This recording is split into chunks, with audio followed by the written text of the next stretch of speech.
Apa itu pinjaman online dan judi online? Saya mau minjam uang dari Bang Alvin. Pinjam uang Bang Alvin, lalu kemudian langsung dapat pinjaman Bang Alvin. Kalau online, ada penyelenggara, ada jasa melalui online. Fotokopi, foto KTP, kirim, langsung cair, transfer. Jadi kalau ketemu orang ini ada sungkan, ada nggak enak hati, ada proses yang panjang. Kalau dulu ngetuk pintu rumahnya lagi, belum lagi orangnya belum ada. Jadi dulu itu susah, sulit. Zaman sekarang, langsung kirim cair. Dengan kemudahan itu, menggelembunglah pinjaman ini. Bom waktu yang akan meledak. Bam! Dipakai kemana? Dipakai ke judi online. Kalau zaman dulu orang mau main judi, dia ke rumah orang dulu. Assalamualaikum, ayo kita main judi. Orangnya nggak ada. Orangnya ada, dia nggak punya duit. Nggak jadi main. Orangnya ada, punya duit, anggota nggak cukup. Nggak jadi. Sekarang nggak, sendirian di kamar. Ketika sudah kena kecanduan ini, terjadilah apa yang terjadi? Gaji 12 hilang, gaji 13 pun habis. Istri mengamuk, dibakarnya, selesai masalah.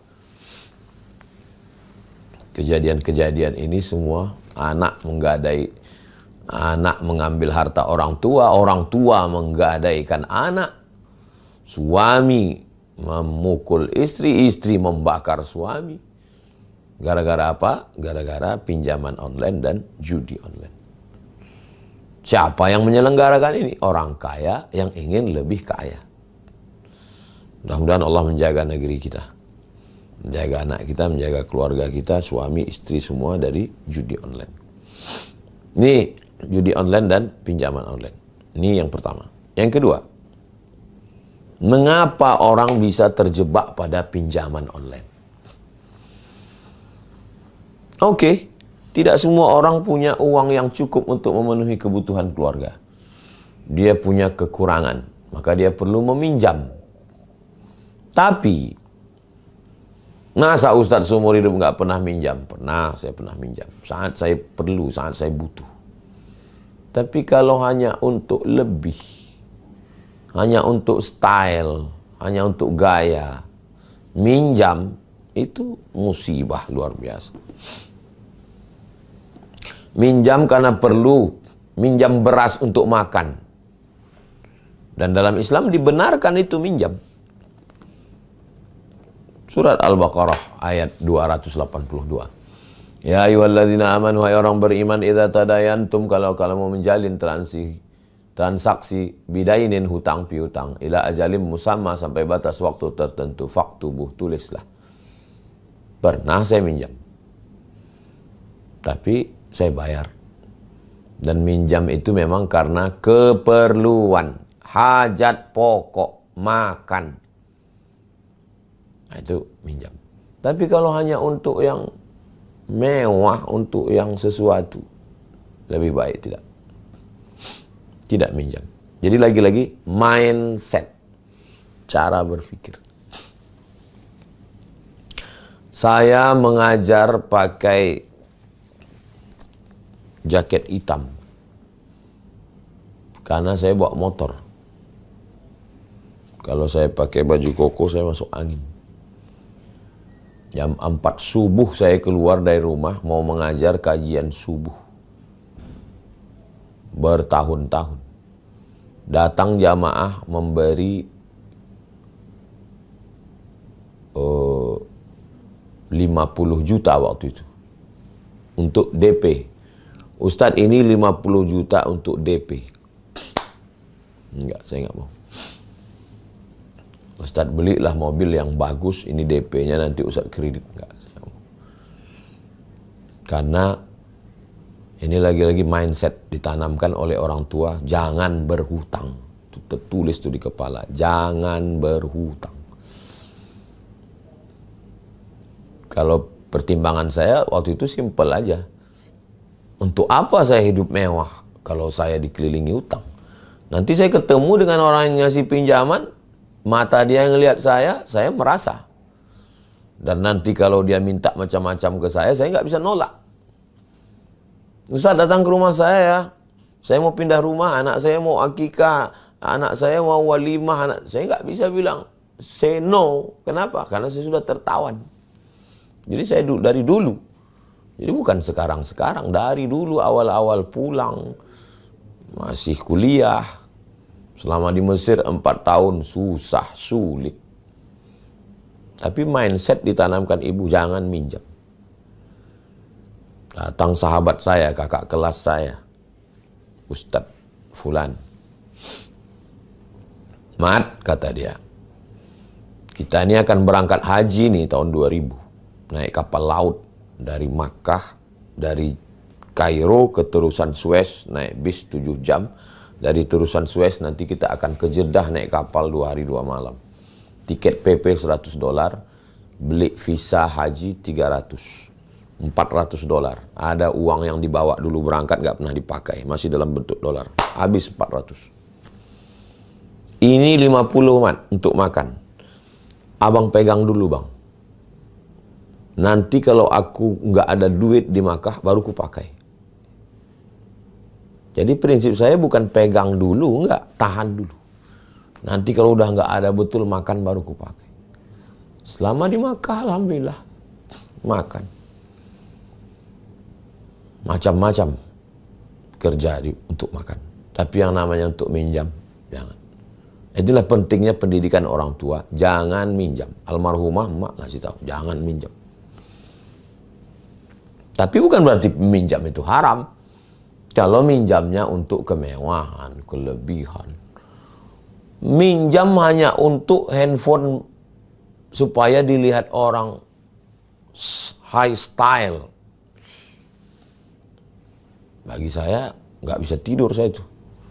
Jadi pendidikan, lagi-lagi pendidikan amat sangat penting. Ini kalau ditanya mengapa orang bisa terjebak pada pinjaman.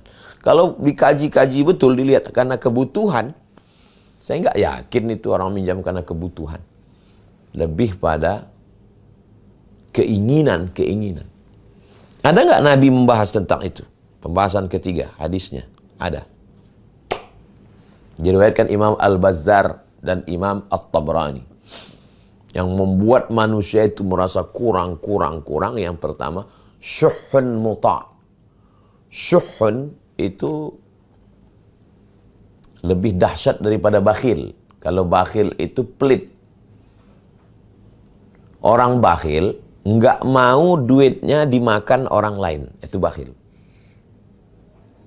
Duit dia pegang, nggak mau dia kasih ke orang lain, itu bakhil. Kalau syuh, uang dia nggak mau makan uang dia, itu kan parah itu. Uang dia pun nggak mau dia makan, uang dia letak di bank, yang dia makan duit orang, itu syuh namanya. Sebetulnya dia punya uang, uangnya dia simpan. Dia pinjam ini, mau dia putar ke sini, mau dia putar ke sini, mau dia putar ke sini, salah putar. Bam, meledak. Jadi, sudah diceritakan Nabi ini 14 abad yang lalu. Jadi kalau mau menyelamatkan dari pinjaman online ini adalah jangan kena penyakit syuh. Pelit, di atas pelit lagi. Kalau pelit, bakhil hanya sekedar nggak mau ngasih orang. Tapi kalau syuh, uang dia sendiri pun nggak mau dia makan, dia hanya mau makan uang orang. Bahasa kitanya tamak, rakus. Yang kedua, hawa muttaba. Dalam hadis ini. Memperturutkan hawa nafsu. Makan kan nggak banyak. Tapi kenapa makan di restoran mahal, di hotel mewah. Hanya untuk apa? Hanya untuk status. Supaya teman-teman ngelihat anak orang kaya, handphone terbaru, sepatu branded, tas mahal. Dulu, barang-barang ini nggak banyak. Kalaupun banyak dipakai orang antar intern sesama artis. Sekarang, semua yang dipakai artis itu dilihat oleh orang. Karena dia update status, di follow Instagramnya, IG-nya, dilihat tiap hari. Akhirnya ngutang hanya untuk beli tas kulit supaya dilihat kawan di kantor. Yang nggak cukup gaji untuk bayar itu. Setelah dibeli ngutang, ternyata si artisnya ditangkap oleh pegawai pajak. Pas ditanya, artisnya ngaku, tasnya KW. Nangis Bombay itu orang. Ternyata artis yang diikuti pakai tas KW. Kenapa mereka pakai tas KW? Menghindar pajak.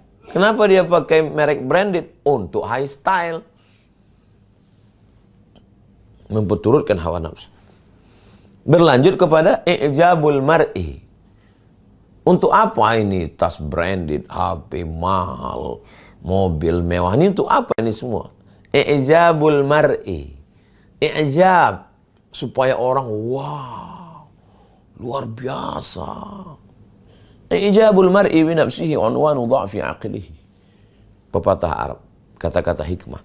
Orang yang terlalu i'jab, ujub dengan dirinya, itu tanda otaknya lemah. Yang sekarang yang banyak dijadikan sebagai katanya panutan di dunia medsos, yang katanya orang-orang kaya, yang katanya orang hebat, itu kan ijab. Secara otak sebenarnya lemah. Kenapa bisa viral? Ya karena dunia medsos sekarang. Bisa jadi orang ini diangkat. Dulu orang diangkat itu karena suaranya bagus, karena musiknya hebat, karena filmnya banyak. Sekarang ada orang nggak pernah nyanyi, nggak pernah buat lagu, nggak pernah buat film, tapi terkenal. Kenapa? Terkenal karena sensasi, bukan prestasi. Itulah yang dijadikan public figure. Apa nggak gila dunia ini? Ada dia buat lagu? Nggak ada. Ada grup bandnya? Nggak ada. Ada nyanyinya? Nggak ada. Ada filmnya? Nggak ada. Lalu kenapa bisa? Karena sensasi. Mujahirun. Orang-orang fasik yang berbuat dosa, lalu kemudian ditonton orang banyak. Kenapa ditonton? Itu salah kita sendiri. Jadi 3 serangkai ini, bakhil, medit, kikir, pelit, nggak mau keluar duit, memperturutkan hawa nafsu karena ingin dipuji, disanjung, dikagumi orang. Syuhun muta' hawa muttaba' i'jabul mar'i binafsihi. Hadis riwayat Al-Bazzar dan Tabrani. Inilah akar daripada munculnya ingin pinjaman online.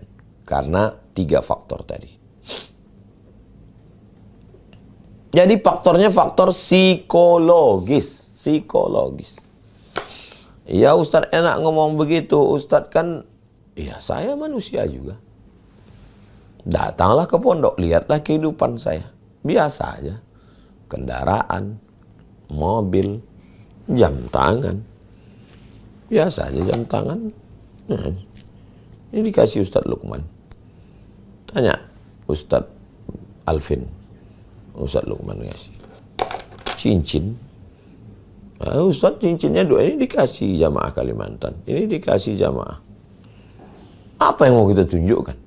Kita pakai batu harga 100 juta. Bukan orang pun tak tahu. Entah batu, entah plastik. Kita aja yang merasa sebenarnya. Pakai topi ini, pakai ini. Biasa aja. Itu Ustadz bajunya branded. Dikasih orang. Saya pun tak tahu mereknya apa. Saya tak pernah gila dengan merek dari dulu. Pendidikan dari mana Ustadz dapat itu? Dari orang tua. Jadi memang pengaruh orang tua ini luar biasa. Orang tua tidak pernah menanamkan yang macam-macam. Pendidikan. Tapi kan zaman sekarang nggak sama dengan zaman kami dulu Pak Ustadz. Memang betul. Makanya kita juga menanamkan itu, jangan pernah bosan menyampaikan itu. Karena kalau kita bosan, medsos nggak bosan.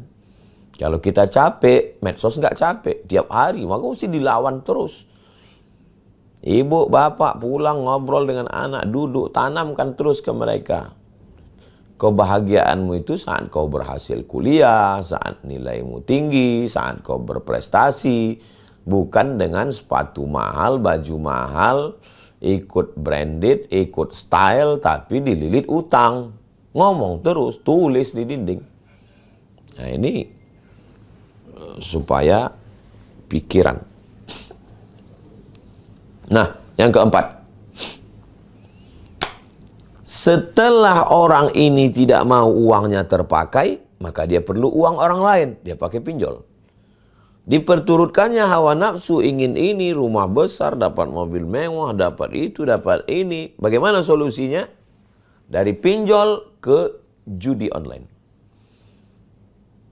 Saya berapa kali dapat tawaran melalui WA, nggak tahu dia dapat nomor saya dari mana.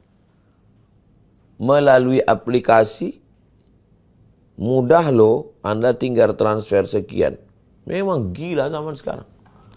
Ustadz pun ditawarinya juga main judi online. Nah, jadi kunci pintunya dulu dari awal.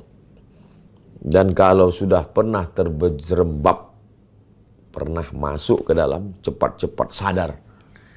Taubat, tinggalkan. Pengusaha judi tidak main judi. Mereka hanya mengambil keuntungan. Dia ulur, menang sekali, 2 kali. Dan orang ketika menang ngaku. Saya menang, ini hadiah menang. Pas kalah dia nggak ngaku. Itulah jahatnya. Yang main ini perusahaan judi di luar negeri sana.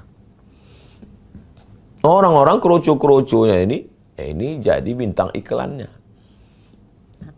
Ternyata rumahnya pun pinjaman, motornya pun pinjaman, barangnya pun tidak branded. Ketika ditangkap polisi, ditangkap pajak, pada ngaku semua.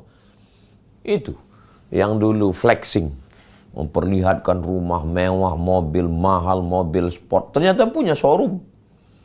Tapi berita itu diangkat, orang nggak peduli. Orang sudah mabuk dengan dunia ini. Jadi maka kita mesti cepat sadar, kesadaran.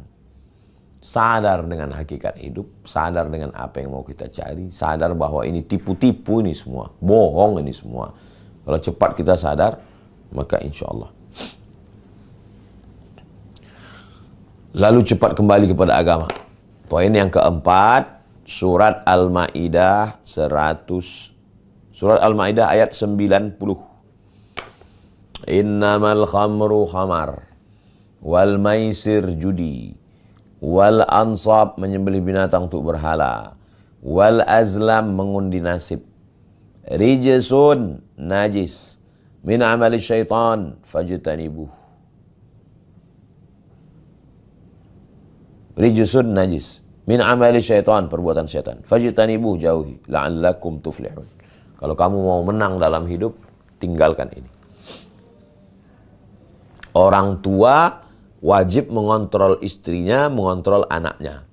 Istri saling menasehati suami. Al-mu'minuna wal mu'minat ba'duhum awliya'u ba'd. Kalau ada suami yang selalu ditanya istrinya, melihat handphonenya, aku takut kau kena game online, judi online, aku khawatir kau nanti terjerat. Itu mereka sayang.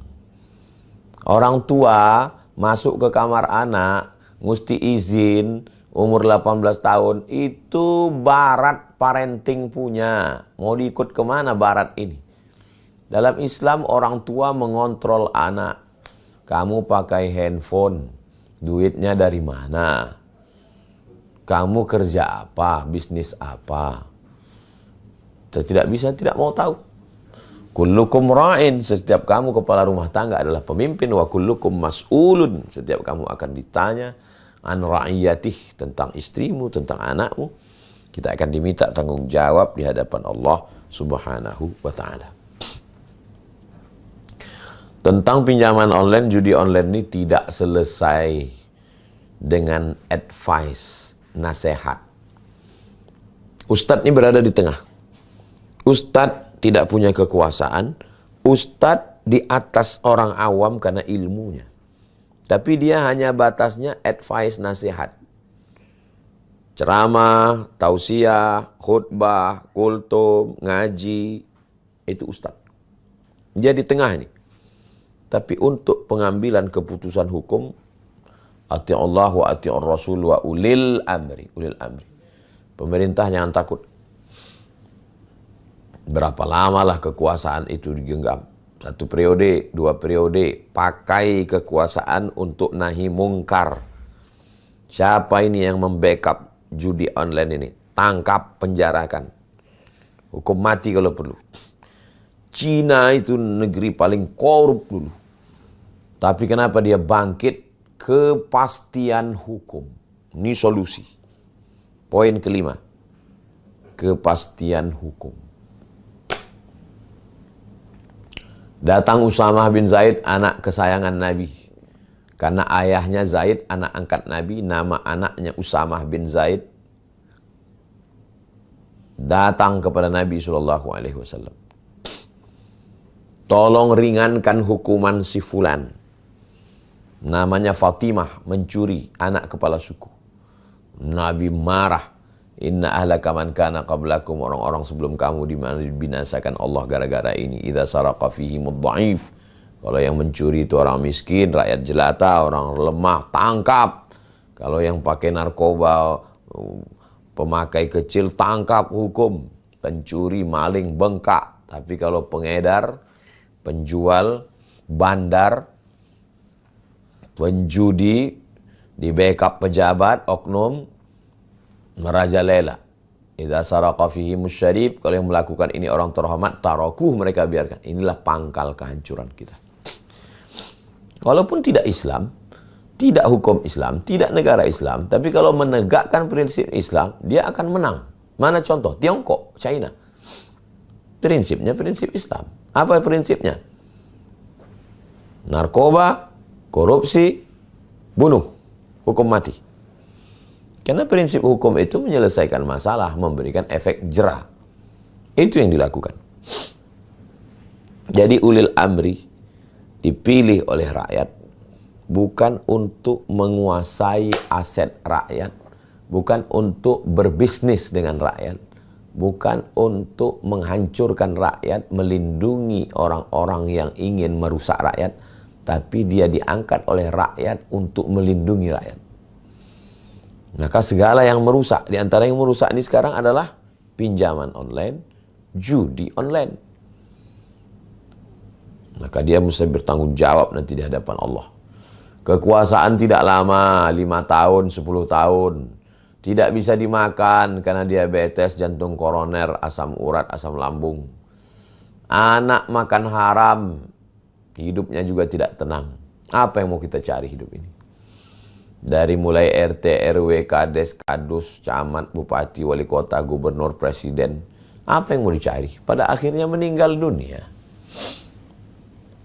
Maka kekuasaan itu dipakai. Kuntum khaira ummah. Kamu umat yang paling baik. Kapan menjadi umat yang paling baik? Ta'muruna bil ma'ruf, ajak orang berbuat baik. Wa tanhauna 'anil munkar, larang orang berbuat mungkar. Perbuatan mungkar yang merajalela hari ini adalah pinjaman online dan judi online. La ta'murunna bil ma'ruf, ajak orang buat baik. Wa la tanhauna 'anil munkar, larang orang buat mungkar. Kalau ini tidak dilakukan, la yushikanna ya ba'athallahu 'alaikum iqaban. Dikhawatirkan akan turun hukuman. Ketika hukuman itu turun, summa tad'unahu, lalu kamu berdoa kepada Allah, fala yustajabu lakum, doa kamu tidak dikabulkan Allah Subhanahu wa ta'ala. Na'udzubillah. Jadi kesimpulannya adalah bahwa dari bawah, ini umat, ini masyarakat, dari bawah disadarkan dengan khutbah Jumat sepekan sekali, pengajian di kantor, kesadaran hukum, penyuluhan dari Polres, Polsek, Polres, Polda, Mabes Polri, ulama, tapi juga mesti dari atas ada kepastian hukum. Karena kalau tidak, ini ecek-ecek main-main saja. Na'udzubillah. Yang keenam, bagaimana kita melihat kualitas keislaman seseorang? Kualitas emas digigit. Kalau dalamnya tetap kuning, emas. Kualitas TV, iklan terakhir ditinju. Kalau gambarnya utuh, mantap. Kualitas Islam seseorang, apanya? Apakah karena jidatnya hitam? Apakah karena sorbannya besar? Apakah karena sering ke Makkah bolak-balik? Apakah karena haji? Coba lihat dalam hadis Sunan At-Tirmidzi, min husni islamil mar'i tarkuhu ma la ya'nihi. Kalau mau melihat kualitas keislaman seseorang, maka lihatlah bagaimana dia meninggalkan sesuatu yang tidak penting. Sesuatu yang tidak penting untuk agamanya, untuk keluarganya, untuk apa dia mati-matian membela itu? Mati-matian untuk beli skincare mahal yang harganya melampau kemampuan. Besar pasak daripada tiang. Sampai minjam online. Karena minjam ke orang malu. Untuk membayarnya karena nggak cukup ikut judi online. Apa ini? Ini kan mabuk ini. Min husni islamil mar'i. Kalau mau melihat kualitas keislaman seseorang, tarkuhu ma la ya'nihi. Lihatlah bagaimana dia meninggalkan sesuatu yang tidak penting. Kepala ini mesti diajak untuk memikirkan agama. Kalau kepala tidak diajak memikirkan agama, dia akan memikirkan selain agama. Kepala mesti diajak memikirkan nanti kalau saya mati apakah husnul khotimah, su'ul khotimah. Selama di alam barzah apa yang mengalir. Ketika bangkit di padang mahsyar siapa yang melindungi saya. Nanti kalau saya mati siapa yang memberikan syafaat kepada saya. Meniti titian siratal mustaqim siapa yang menyelamatkan saya. Saat saya nanti akan di pintu surga neraka siapa yang menyelamatkan dari azab Allah. Makanya surat dari An-Naba amma yatasa'alun itu sampai akhir itu semuanya mengajak kita berpikir tentang mati. Maka Syekh Muhammad Abduh kalau ngajar tafsir dia dari juz 30. Supaya apa? Supaya kita berpikir bagaimana nanti mati, bagaimana nanti akhirat, bagaimana nanti kehidupan di sana, bagaimana. Kalau tidak kepalanya akan mikir terus. Apalagi sekarang hidupnya konsumtif. Jalan-jalannya ke mall. Tontonannya medsos. Yang dilihat setiap hari flexing. Yang dipertontonkan adalah artis iklan barang. Yang diperlihatkan setiap pergi keluar rumah, toko, mall, shopping. Nah, kepikiran ini terus bekerja, kebutuhan, keinginan, tanpa sesuai dengan kemampuan.